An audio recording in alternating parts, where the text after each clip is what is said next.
Brother, that wasn't planned. When you tell yourself you don't have confidence, when you start looking up all these articles and videos online of how to be a more confident man, how to speak more confidently, what you're all really doing and telling your body is you're not enough as you are. You believe fundamentally that something with the way you are needs to change.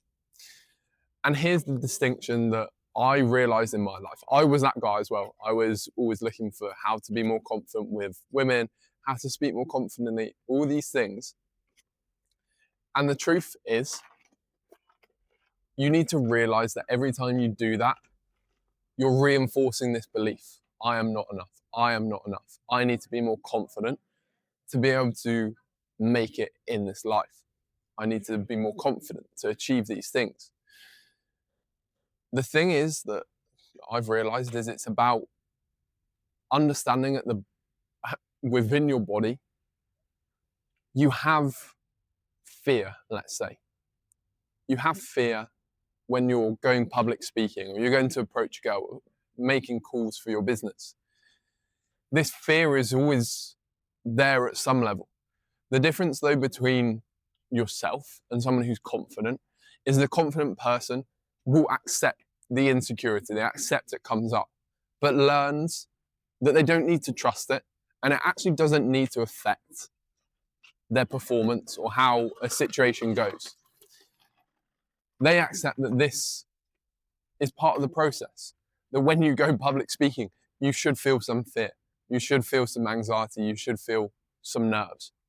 And actually, if you were going into that situation without that, it would feel pretty unnatural.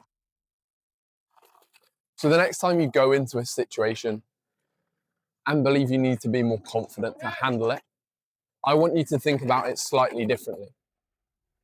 That any fear, any anxiety or stress that comes up when you're about to go into this situation, that this is some part of the process. And that every time you tell yourself, I need more information, more knowledge, and maybe there are situations where that's going to help, and this can be genuine self-improvement.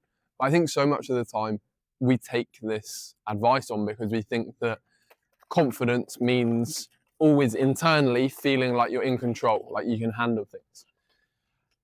The difference with most confident people is they've just put themselves in so many situations that are challenging. The situations that you also need to put yourself in that a confident person would step into. That's the key change. And knowing that your internal experience won't really affect you too much. It's just accepting those feelings, not wanting them to go away too much. And over time, you build up your confidence. Is realizing that a lot of the insecurities that we try and escape, try to run away from, we believe that they're not okay. We don't accept them as parts of ourselves. Things like being scared, but you're never going to run away from that unless you stop being human. You're not going to not feel fear. It's just about continuously doing the things that people who we describe as confident, maybe think of someone who's confident in your life and would describe as confident. They will go through probably all the same experiences internally, thoughts of self-doubt, difficult emotions that you don't really want to feel, sensations you don't want to feel in that moment. And they just continue to take the steps forward. And that's something I've tried to do in my life, even like running men's groups, for example. In that experience, I'm speaking to groups of men, 10, 12 people who are older than me. I used to be that shy kid at school who was really nervous, didn't feel comfortable speaking to people,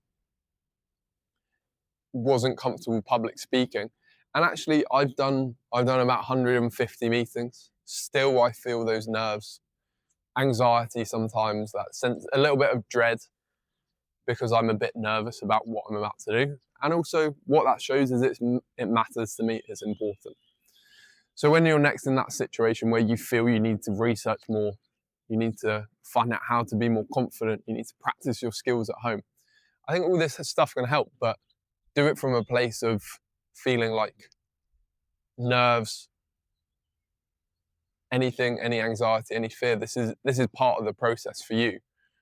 And do it from a state of accepting who you are, being okay with who you are now, and not knowing that you don't need to turn into this person who we imagine is always comfortable in a social situation, who's always able to handle things. You don't need to become this person to do the actions that a confident person would take. I hope that helped. Please share this with anyone who needs to see this message, and I will see you on the next one. Goodbye.